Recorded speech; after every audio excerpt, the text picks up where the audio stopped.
የማንቸስተር ዩናይትድ ሰራዊት ማንቸስተር ዩናይትድ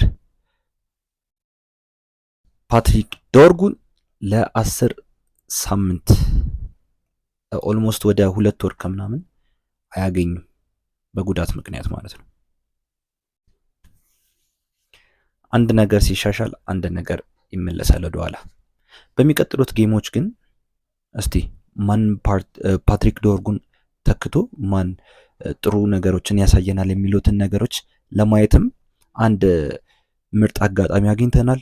የማንቸስተር ዩናይትድ ሰራዊት ፓትሪክ ዶርጉ ተጎዳ ብለን ብዙ አንጨናነቅ ለማለት ነው። ኔጌቲቭ መስሎ የሚታዩ ዜናዎችን ወደ ፖዚቲቭ ስንቀይረው ለማለት ነው።